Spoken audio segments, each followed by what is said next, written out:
What's going on, guys? Ted from Immersion here, and I'm here with an Unearthed Arcana update that I just totally missed my radar last week when I did the D&D weekly update that came out earlier. I just didn't even see this. But this is some big news, actually. Actually, this is really big news. I first actually learned about it from a Dungeon Life video, kind of put me on the track that this existed. So, what is this about? Well, one, we've got some stuff. We know what's going to be happening in the June Unearthed Arcana. But huge news regarding the Mystic and the Artificer, however you choose to pronounce it. They're going to be things. But I say things, I mean, we're talking fully published, go-to classes added to the initial, 12 or 10 that's in the player's handbook. We are going to get these guys as published sources. So, first of all, let's just run through this article by Mike Merles. He basically starts off saying, we put out a lot of stuff in Unearthed Arcana over the past few months.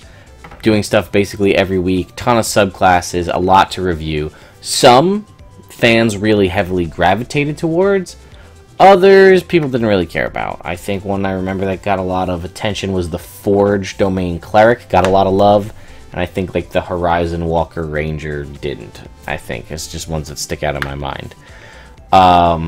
However, they, as we've seen so far in Unearthed Arcana, they have gone back and done revisiting. They revisited a couple of wizard classes. They revisited just the last kind of one of the last installments we got was looking at, you know, new barbarian, sorcerer, monk, fighter, etc. So they go on to say we've already re-released a few for further comment. We'll see a few more revised subclasses in the June installment of Unearthed Arcana. So, it is, by the time you guys are seeing this, probably June 1st. That means here on the 5th, we should be getting a new Unearthed Arcana with more revised subclasses. Very cool stuff. I'll do a video on it when that comes out. However, they said that works really great for subclasses. What do we do with full-blown classes like the Mystic and the Artificer? So, they've done something that I think is amazing. This is like really, like, kudos to Wizards of the Coast on this. I'm pumped about this. Right here on the DM's Guild, I actually don't have the link directly right here, but they have added both the Mystic and the Artificer to the DM's Guild. Now, I went in and checked. What you're going to see on the DM's Guild at the current is exactly what you would download in the Unearthed Arcana article. Nothing is different. However, it appearing on the Dungeon Masters Guild opens a lot of new avenues for content creators.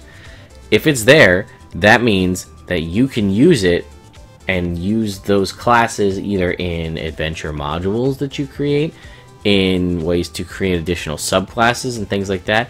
Basically, once they hit the DM's Guild, they are now free range for DM's Guild content creators to use those classes.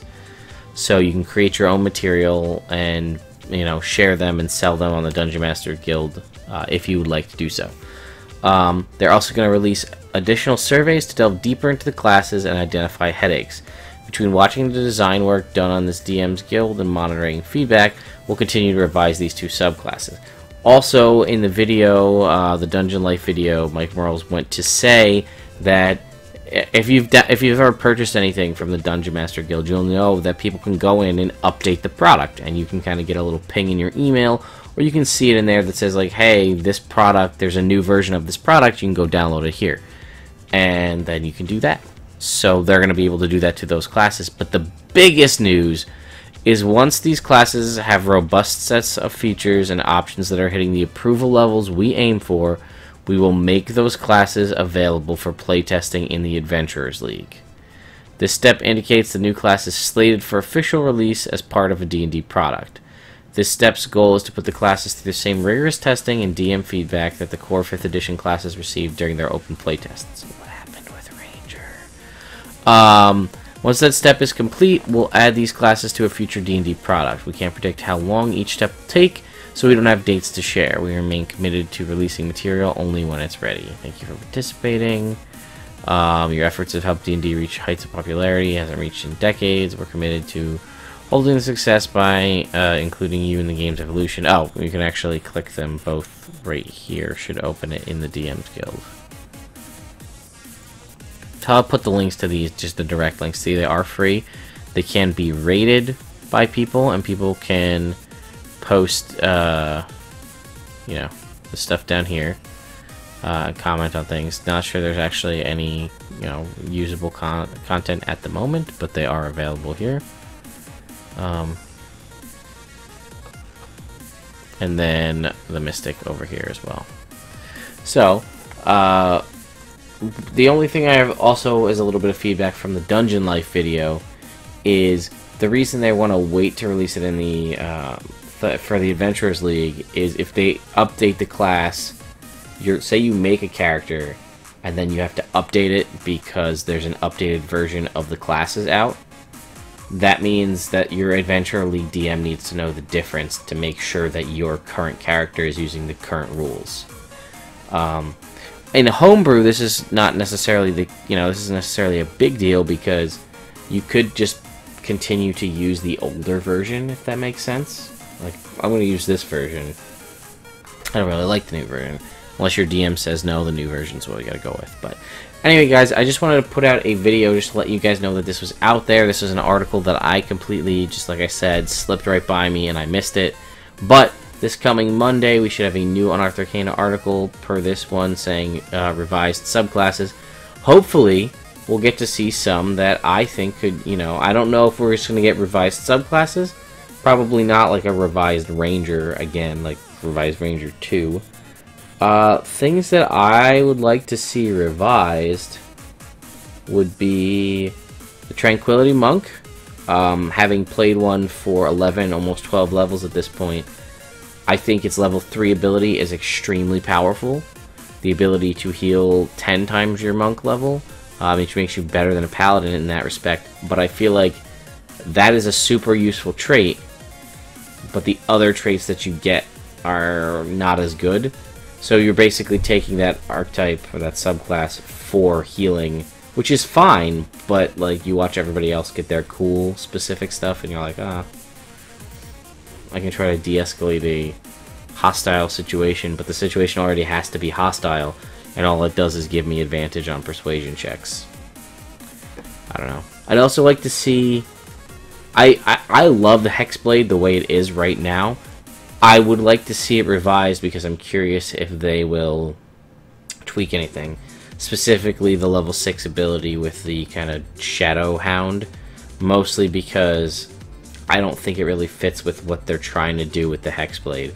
Making the Hexblade a melee fighter, why do I care that I can ignore 2/3 and 3/4 cover with my Shadowhound? Now, you're still a Warlock, so Eldritch Blast you can ignore 2/3 and 3/4 cover, which is, or 2/3, half and 3/4 cover.